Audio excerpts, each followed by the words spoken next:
Baik, Assalamualaikum warahmatullahi wabarakatuh. Kembali lagi dengan saya, Lois Navali Kurning, dengan NIM 122140098 dari kelas Kamsiber RB.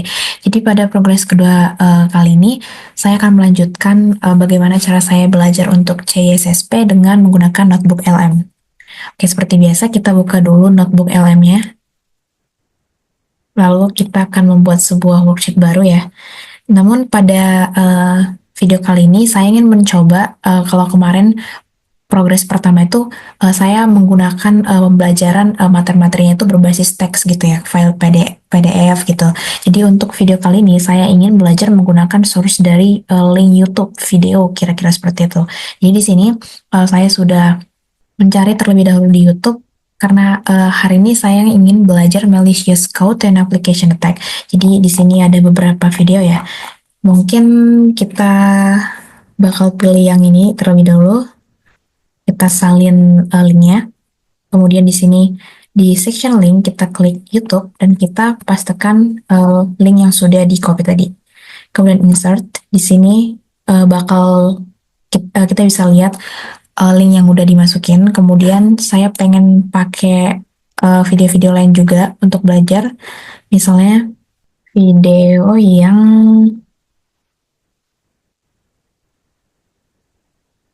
mungkin ini ya.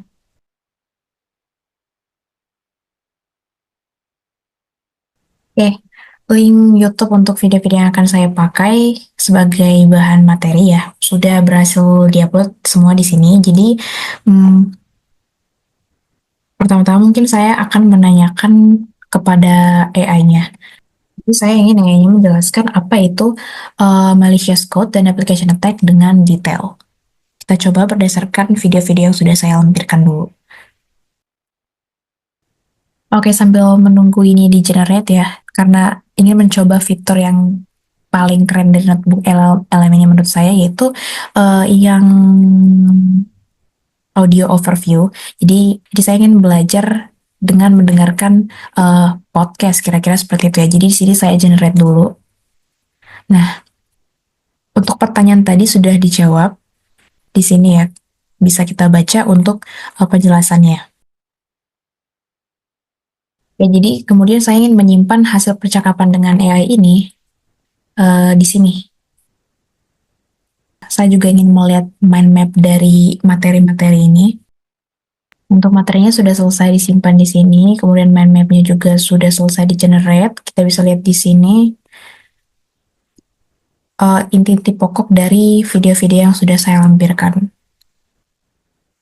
Misalnya jenis code berbahaya atau malware, ada virus, worm, trojan horse, zombie. Oh, saya baru tahu ada zombie. DOS attack. Terus ada logic bomb, rabbit, trapdoor atau backdoor, script attack, ransomware, spyware. Lalu sambil menunggu ini selesai di-generate, saya juga ingin meminta AI untuk membuat pertanyaan dan jawaban berdasarkan video-video YouTube yang sudah saya lampirkan. Nah, buatlah pertanyaan dalam bentuk bilang berganda A, B, C, D beserta jawaban yang benar dengan penjelasannya. Nah, di sini bisa kita lihat ya, pertanyaannya itu diberikan berapa nih? Ada kira-kira 8 pertanyaan yang diberikan. Nah, kalau misalnya metode yang kayak gini tuh biasanya bakal digunain ketika misalnya besok ada ulangan atau kayak kuis gitu ya, atau ada UTS UAS. Jadi kayak kita bisa meminta AI ini untuk membuat pertanyaan beserta jawaban dan penjelasannya dari materi-materi yang kita lampirin. Misalnya bisa kita lihat di pertanyaan pertama, apa tujuan utama penyerang saat menggunakan kode berbahaya atau malware dalam serangan terhadap aplikasi? Kira-kira gitu ya. Ada 4 pilihan dan jawabannya di sini adalah C, mendapatkan kemampuan untuk mengeksekusi kode arbiter dari jarak jauh. Kemudian diberi juga penjelasannya di sebelah sini.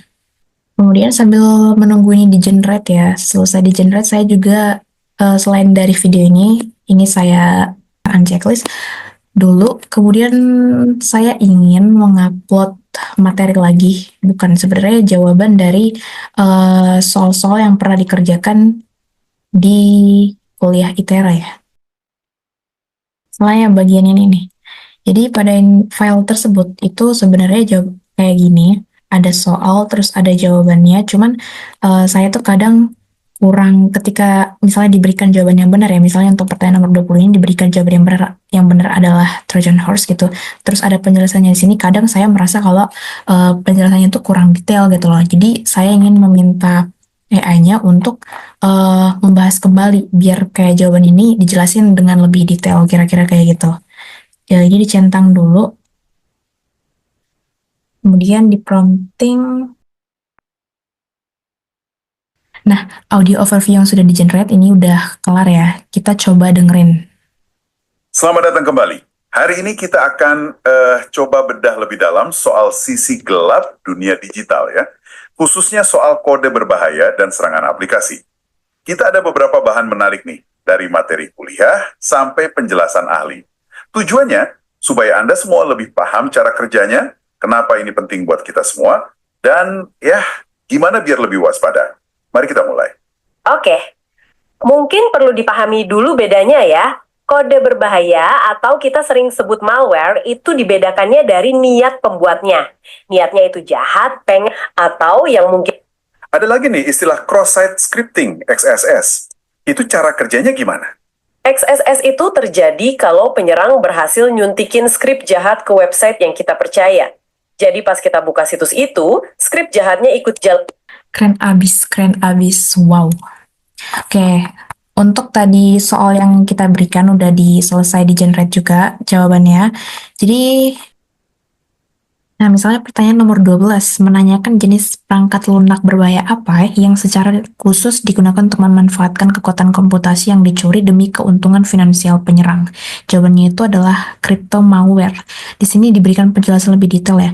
Sumber menjelaskan bahwa crypto malware secara khusus dirancang untuk tujuan keuntungan finansial.